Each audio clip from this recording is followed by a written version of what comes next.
The ground was soft beneath my heels, the kind of damp earth that swallows sound.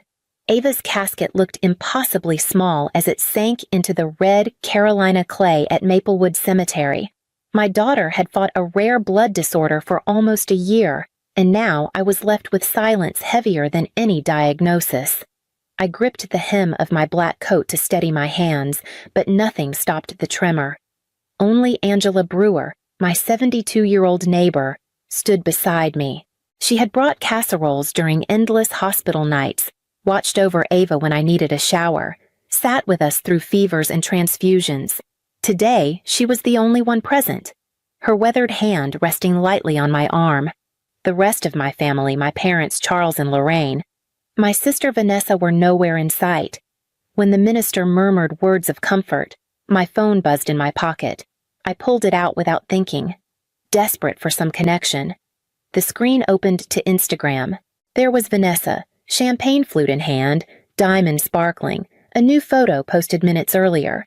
My parents flanked her, smiling as if nothing in the world had been lost. The location tag read, Grand Horizon Hotel, Raleigh. The ache in my chest sharpened.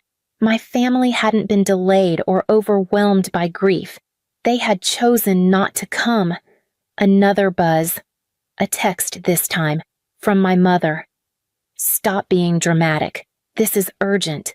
For a moment, I thought maybe she was finally reaching out, finally offering words I needed. But the next message told the truth. We need to discuss Ava's trust fund. $950,000 cannot sit idle. Angela squeezed my shoulder, sensing the chill that ran through me. I closed my phone and stared at the grave, realizing tomorrow I would have to face them. The morning after the funeral, the sky hung low and gray as I drove down the tree-lined streets of Oakwood Heights. My parents' colonial-style house looked as polished as always, the white shutters freshly painted. The brick walkway swept clean. I parked at the curb. My stomach knotted so tightly I could barely breathe. The front door opened before I knocked. My father stood in the entryway, his face arranged into a mask of concern. Serena, come in. We've been waiting. His voice was warm, but the words felt rehearsed. Inside, the living room was staged like a boardroom. My mother stood by the mantel. Vanessa perched on the sofa in a crisp blazer, and Marla, once my closest friend, sat on the edge of a chair, avoiding my eyes. A folder lay open on the coffee table, papers arranged in neat stacks. Vanessa leaned forward, sliding a page toward me. This is simple.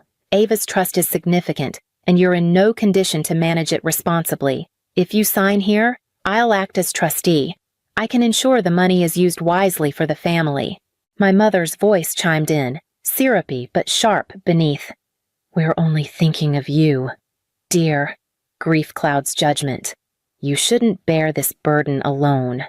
I picked up one of the pages, my hands trembling, and caught sight of a notation in the margin. The date was from last winter months before Ava even began her last treatments. The realization hit like ice.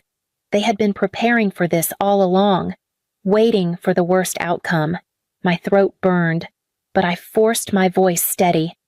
No, I won't sign. Vanessa's smile faltered, her eyes hardening. Don't be impulsive, Serena. We're trying to help you. I placed the papers back on the table, rose to my feet, and walked to the door. My father's voice followed, sharper now. You're making a mistake. I didn't turn back. Outside, the cool, Raleigh air filled my lungs as I realized this wasn't grief talking. It was a plan, carefully built while I fought for my daughter's life. Tomorrow, I would need to find someone who could help me uncover just how deep their intentions went. That night, I couldn't sleep. The papers Vanessa had slid across the table burned in my memory. The inked margin dated months before Ava's last breath. I sat at my kitchen table, the folder I had taken with me unopened, and thought back to the moment Ethan first told me about the trust. It had been 6 years ago, before our marriage unraveled, before his company transferred him to London. We were sitting at the dining room table, Ava asleep upstairs, when he signed the documents. "If anything happens," he'd said, his tone solemn in a way I rarely heard, "this is for you to carry on. You sacrificed your career, your savings, everything for her. This fund ensures you're not left with nothing." At the time, I brushed it aside as unnecessary planning, the kind of safeguard you file away and forget. Now, his foresight was the only shield I had left. The phone rang just after dawn. Ethan's parents, calling from Arizona. Martha's voice cracked as she spoke Serena. "We just heard. We loved that little girl so much." George added, "If you need us, we'll come. Whatever it takes. We'll stand by you." Their grief was raw and unpolished, a sharp contrast to the manufactured sympathy I'd heard yesterday. Angela stopped by later with coffee in a paper cup and a firmness in her step. You can't face them alone. You need someone who knows the law, someone who won't be intimidated by theatrics. That afternoon, I dialed the number she'd written on a scrap of paper, Richard Donovan, Chapel Hill. His receptionist fit me in the next morning. Richard's office smelled faintly of leather and old wood. He listened quietly as I explained, sliding Ethan's trust folder across his desk. After reviewing it, he leaned back and adjusted his glasses. Ethan was precise. The trust names you as the residual beneficiary, and it has multiple layers of protection against family interference. They have no legal standing to take it. Relief surged, tempered by a cold realization. The law might be on my side, but my family wasn't finished. I needed proof of their intentions before they struck again. Richard didn't mince words. They'll come back at you harder.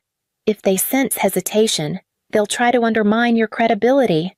You need to document everything, every lie, every omission, every attempt to pressure you. Paper trails don't forget. That night, I sat at my laptop scrolling through Vanessa's Instagram feed. The photos from the Grand Horizon glittered with sequins and champagne, time-stamped during the exact hours I was lowering my daughter into the ground.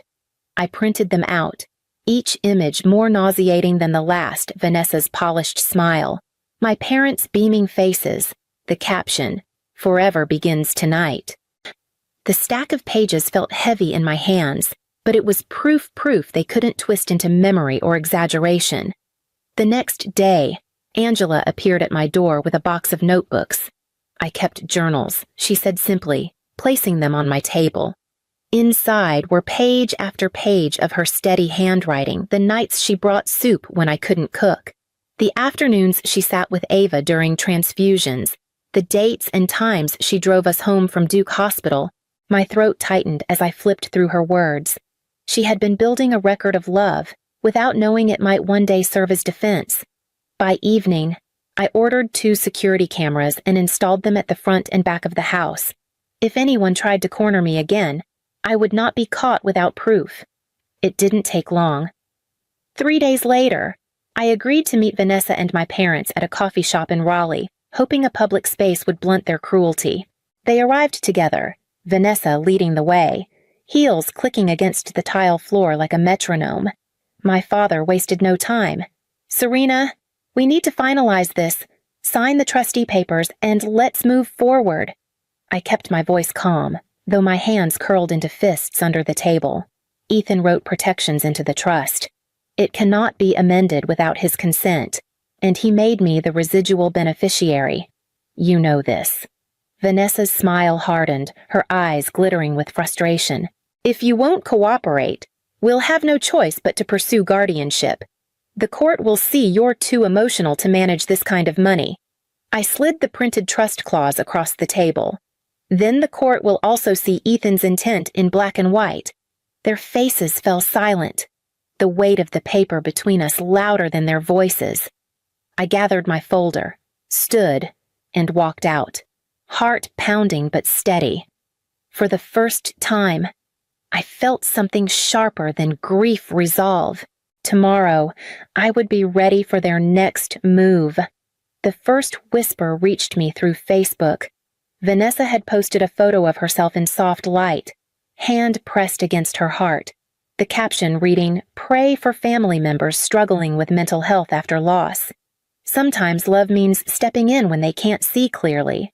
The comments flowed in sympathy, applause, admiration for her strength. None of them knew she hadn't shown her face at Ava's funeral. 2 days later, the local paper printed a story, "Family Seeks Help for Grieving Mother." My parents posed on the front porch of their house, expressions solemn but polished. My father's quote read, "It breaks our hearts, but we must protect her from herself." I sat at my kitchen table with the paper spread before me, fingers pressed against my temples. They weren't just trying to take Ava's trust, they were building a narrative to paint me unstable. Then came the call from Duke Hospital's records office. "Ms. Alden, I'm obligated to inform you of a privacy breach. Someone accessed Ava's medical file last week using an outdated emergency contact authorization. We've traced it to your sister's information." My chest tightened, a cold wave of rage replacing the grief that never left. Ava's records, every fever, every treatment, every setback reduced to ammunition in Vanessa's campaign. At church on Sunday, I saw Marla across the aisle. She shifted uncomfortably when our eyes met, turning back to her hymnal. Later, Richard confirmed what I already suspected. She had signed an affidavit describing me as erratic during Ava's illness. Marla, who had once held my hand during midnight hospital vigils, now fueling the story that I was unfit. I closed my eyes and pictured Ava in her superhero pajamas, tugging the IV pole behind her, declaring she was brave, even when scared. If she could face 8 months of pain without flinching, I could face this. I folded the newspaper and placed it in my evidence folder alongside the Facebook posts, hospital letter, and Marla's affidavit. The lies were spreading fast, but so was my determination to confront them. Tomorrow, I would begin building not just a defense, but an unshakable case. Richard spread a stack of folders across his desk, arranging them with deliberate precision. "We'll need a timeline," he said. "Every hospital visit, every treatment decision, every bill you managed. The more detailed, the stronger our defense." For the next hour, I filled his desk with appointment slips, insurance statements, and my own calendars marked in red ink. Each date carried its own memory nights when Ava's fever spiked, days I slept in stiff plastic chairs, afternoons when doctors shook their heads. Richard took notes carefully, as though each line was a brick laid against the case my family was building. He insisted I schedule a psychiatric evaluation. "Not because I question you," he clarified, "but because they'll argue grief makes you unfit. We'll cut that off before they can use it." Sitting across from the evaluator a week later, I answered every question steadily, even when the grief pressed against my ribs like a physical weight. When the report came back declaring me competent, I tucked it into my folder like a shield. Ethan's parents arrived from Arizona carrying a manila envelope. Inside were notarized statements. Ethan's words written years earlier, his intent that if Ava could not use the trust, it would pass to me. Martha's hands shook as she handed it over. "He trusted you. Serena, he knew you'd honor her memory." Angela arrived that evening with her journals bound in twine. She laid them gently on my kitchen table. "Every meal, every visit, every night I sat with you, it's all here. They can't erase what we lived." I thought I was braced for anything until the night Vanessa showed up on my porch. My camera caught her standing in the glow of the porch light, her voice low but cutting.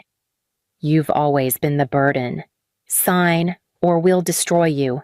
I didn't flinch this time. I let the recording roll, then closed the door in her face. For the first time, I felt the balance shift. Tomorrow, that recording would become the cornerstone of my defense. The Wake County Courthouse smelled faintly of varnish and old paper as I followed Richard into the courtroom. My parents and Vanessa were already seated at the petitioner's table, faces composed into masks of sorrow. Melissa sat beside them, clutching her affidavit like a lifeline. They looked less like a grieving family and more like a cast rehearsing for a play. Judge Marion Peabody entered with quiet authority, silver hair pulled tight, eyes sharp as she scanned the docket.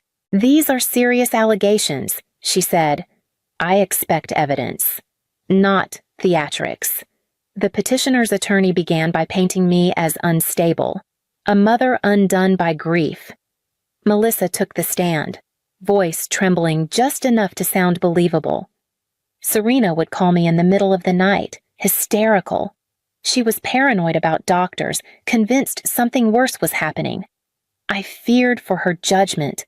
I gripped the edge of the table, forcing myself not to react. Then the hospital administrator testified, confirming what Richard had already uncovered. Vanessa had accessed Ava's medical records without authorization. Murmurs rippled through the gallery. When Ethan's father took the stand, his voice broke with conviction. My son made it clear if Ava couldn't use the trust. It belonged to Serena. She sacrificed everything for that child. His words rang truer than all their polished performances combined. Richard rose slowly, pressing play on the recording we had captured. My sister's voice filled the courtroom, cold and unmistakable. "You've always been the burden. Sign, or we'll destroy you." Then my father's measured tone. "Once we have guardianship, we can use the money however we want." The air in the courtroom shifted. Even the judge leaned forward, her face hardening. After a pause, she spoke with steel in her voice. "This petition is dismissed with prejudice. What I see here is not protection, but exploitation." She ordered a formal investigation into perjury and issued a restraining order preventing further contact.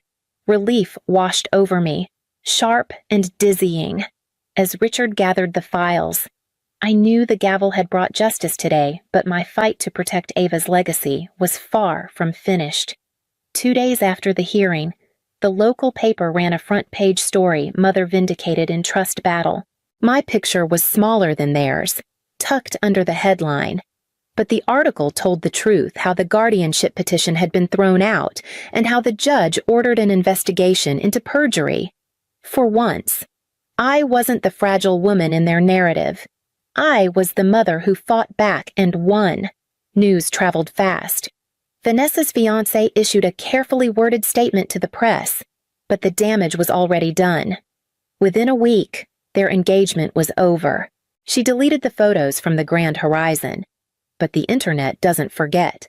Screenshots circulated in comment threads, proof of where she had been while I stood alone at my daughter's grave. My parents retreated into silence as word spread that they might face charges for false testimony. I thought it would bring me satisfaction, but instead it left a hollow ache. Even justice couldn't undo what they had chosen. Marla wasn't spared either. Her employer reviewed her sworn affidavit after the recording surfaced. Within days, she lost her job. The same woman who once braided my hair before school dances now avoided the grocery store aisles where I shopped. Betrayal had a cost, and she was paying it too. One evening, Angela sat across from me at the kitchen table, her hands wrapped around a chipped mug of tea. "They tried to bury you, Serena," she said quietly. "But you built something out of ashes. That's what your daughter would see." I thought about that word family. It no longer meant blood or inheritance. It felt more like a line item on paperwork, a name under next of kin. What mattered now were the people who stayed when everything broke. I touched the folder of trust documents resting on the table.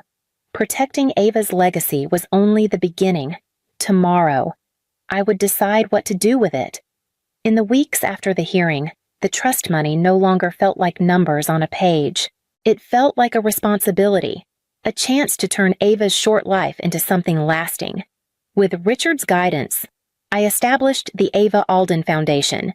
Its mission clear support families facing pediatric blood disorders and fund the research that might one day spare another child. The first project was close to home. Duke Children's Hospital had been our second home during those long months, and now it would carry Ava's name.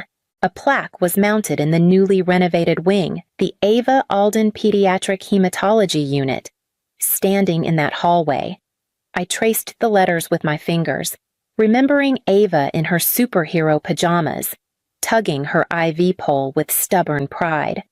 Angela stepped in as volunteer coordinator without hesitation. She organized meal trains, transportation, and respite shifts for parents camped out at hospital bedsides.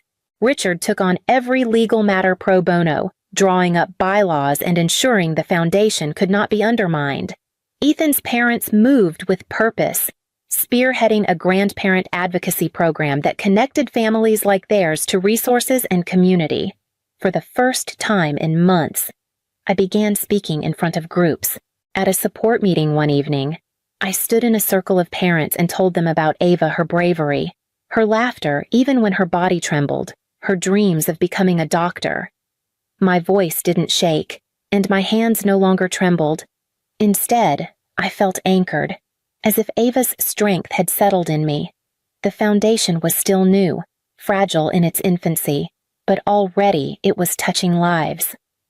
As I drove home that night, I realized the promise I had whispered at her grave was no longer just words. It was becoming reality. Tomorrow, I would return to Maplewood Cemetery with flowers, ready to tell her myself. The path through Maplewood Cemetery felt different than it had a year ago. The same oaks shaded the gravel walk.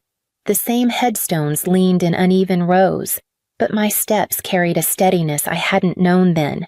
I carried a bundle of fresh lilies in one hand and Ava's favorite stuffed rabbit in the other, its worn ears still soft from her touch. I knelt beside her stone, brushing away a layer of pollen. The granite caught the morning light, the carved letters sharp and clear. I placed the flowers down, then set the rabbit gently at the base. "Your name is everywhere now," I whispered. In hallways at Duke, in research grants, in families who know they're not alone. A voice behind me stirred the air. "Excuse me, are you Serena Alden?" I turned to see a woman holding the hand of a girl about Ava's age.